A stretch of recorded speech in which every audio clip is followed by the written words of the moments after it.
আসসালামু আলাইকুম।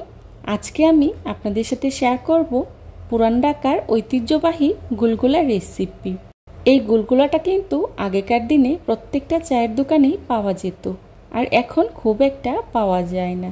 তবে সমস্যা নাই, আমার রেসিপিটা ফলো করে খুবই অল্প সময়েই বাসায় তৈরি করে নিতে পারবেন। চলুন তাহলে জেনে নেই কিভাবে তৈরি করতে হয়।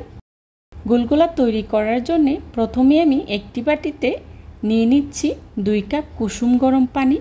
আর পানিটা অবশ্যই কুসুম গরম নেওয়ার চেষ্টা করবেন, এর চেয়ে বেশি গরম নিলেই হবে না। তার সাথেই দিয়ে দিচ্ছি 2 চা চামচ ইস্ট। এখন ইস্টটাকে আমি পানির সাথে খুব ভালো করে মিশিয়ে নিব।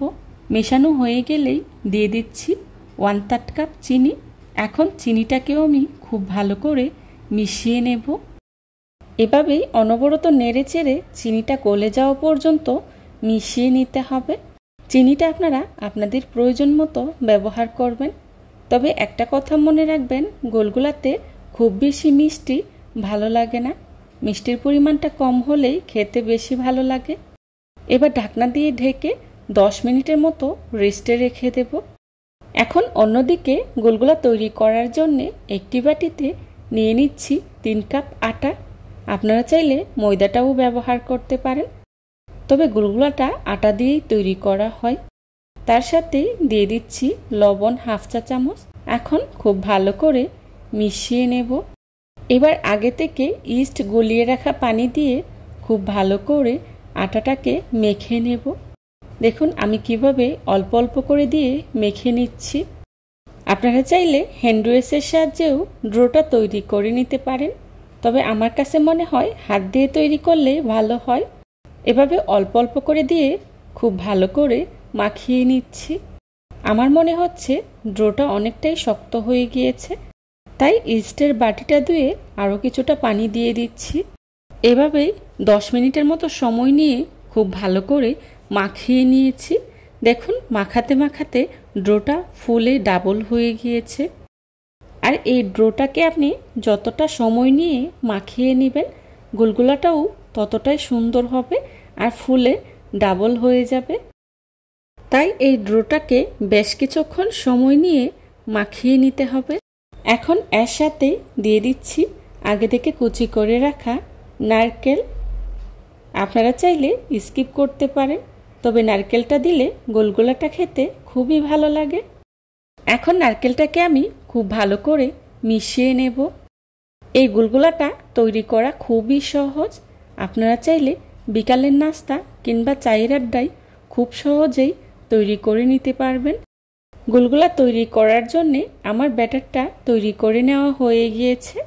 আপনারা দেখে নিশ্চয়ই বুঝতে পারছেন আমি কি পরিমাণে ঘন রেখেছি। এবার গুলগুলাগুলোকে তেলে ভাজার জন্যে চুলায় একটি প্যান বসিয়ে পরিমাণ মতো তেল গরম করে নিয়েছি। আর তেলটা খুব ভালো করেই গরম করে নিতে হবে। দেখুন আমি কিভাবে এক এক করে গুলগুলাগুলো দিয়ে দিচ্ছি। আমার হাতের দিকে লক্ষ্য করলেই বুঝতে পারবেন আমি কিভাবে দিয়ে দিচ্ছি।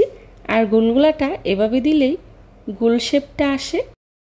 গুলগুলাগুলো যেহেতু গোল শেপের হয়, তাই অনবরত নেড়ে চেড়েই ভেজে নিতে হবে, না হলে একদিকে কালার আসবে অন্যদিকে কালার আসবে না। তাই অনবরত নেড়ে চেড়েই ভেজে নিতে হবে। দেখুন আমি কিভাবে ভেজে নিচ্ছি। এই পর্যায়ে চুলার আঁচটা মিডিয়াম টু লো হিটে রেখে গুলগুলাগুলোকে ভেজে নিতে হবে, না হলে উপর দিয়ে কালার চলে আসবে আর ভিতর দিয়ে কাঁচাই থেকে যাবে। আমার গুলগুলাগুলো ভেজে নেওয়া হয়ে গিয়েছে। এই পর্যায়ে চুলা থেকে নামিয়ে নিচ্ছি। চুলা থেকে নামিয়ে নিলে কালারটা আরও অনেকটাই গাঢ় হয়ে আসবে। আর এভাবে আমি সবগুলো গুলগুলা ভেজে নেব। গুলগুলাগুলোকে আমি 3টি বেছে ভেজে নিয়েছি। দেখুন গুলগুলাগুলো দেখতে কতটা সুন্দর হয়েছে, আর খেতেও কিন্তু ভীষণ মজার হয়েছিল।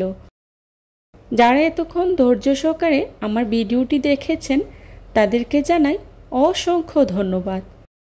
এই ধরনের সব ঘরোয়া এবং মজার মজার রেসিপি পেতে আমার চ্যানেলটি ভিজিট করে আসবেন প্লিজ। আমি একটি সার্ভিং ডিশে সার্ভ করে নিয়েছি, আর একটি গুলগুলা আপনাদের সাথে ভেঙে শেয়ার করছি। রেসিপি ভালো লাগলে লাইক, কমেন্ট, শেয়ার এবং সাবস্ক্রাইব করে পাশে থাকা বেল আইকনটি অন করে দিবেন, যাতে করে আমি ভিডিও ছাড়ার সাথে সাথেই আপনাদের কাছে নোটিফিকেশন পৌঁছে যায়। আপনাদের একটি লাইক এবং একটি কমেন্টস আমাকে নতুন নতুন কন্টেন্ট তৈরি করতে অনেক উৎসাহিত করে। আমার পরবর্তী রেসিপি দেখার আমন্ত্রণ জানিয়ে আজকের মতো এখানেই বিদায় নিচ্ছি। সবাই ভালো থাকবেন, সুস্থ থাকবেন। আল্লাহ হাফিজ। আসসালামু আলাইকুম।